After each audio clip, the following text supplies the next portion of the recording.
Look at the sequence. If you've ever built tech tutorials for YouTube, you know the hours of painful keyframing this usually takes. I used to burn days staring at timelines. It's draining. But what if you could just code it? Instead of dragging assets, I use detailed prompts to force OpenAI Codex and React to build this entire sequence for me.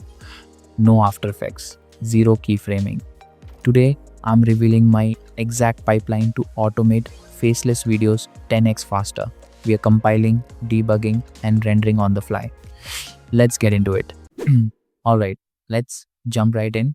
We're starting by clicking Start from Scratch to open a completely blank canvas.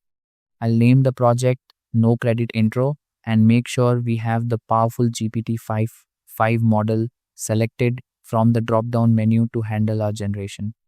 First things first, let's test the waters. I'm calling the Remotion plugin and asking the AI to create a simple animated 5-bar chart just to get our workspace warmed up and the local server running. A few moments later. And boom, just like that. After a quick compile, we have a smooth, fully responsive animated chart. Scrubbing through the timeline, you can see the fluid motion of the bars popping up. Not bad for a single sentence. Now it's time to bring in our own flavor. I am opening the project's local directory and pulling up a folder of my custom assets.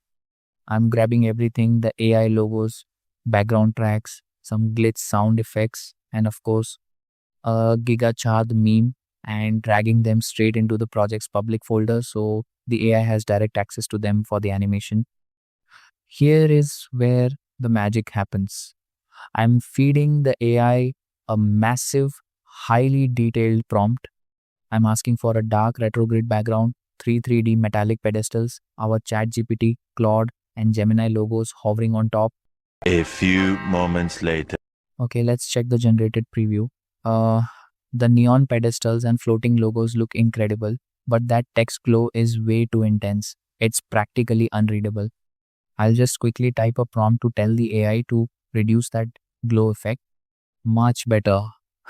But looking closely as I scrub the timeline, the vertical spacing between the floating elements and the text feels a bit off. A quick prompt instructing it to fix the alignment, and perfect. The AI updates the code and everything is now tightly locked in and perfectly centered over the pedestals. Time to crank up the energy.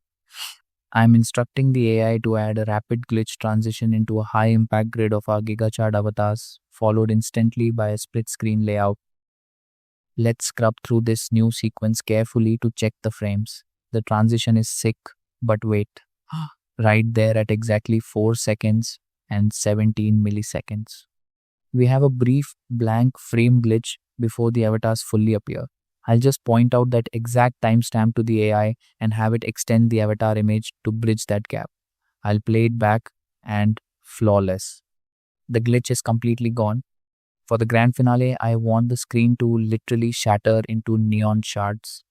The camera needs to pan down sharply into a green terminal window executing code. But more importantly, this entire sequence needs to feel alive. So I'm telling the AI to perfectly synchronize my background music track, the bass drops, and the glitch sound effects with every single visual hit, ending with a sudden blackout and a final no credit AI title card slamming onto the screen. The code is fully written, the audio is meticulously synced. All that's left to do is open the render panel on the right side of the screen, select the MP4 video format, A and few let the machine moments encode later. our masterpiece. Once the progress bar finishes, I'll just navigate into the output folder to grab the final file. And here is the final fully rendered result.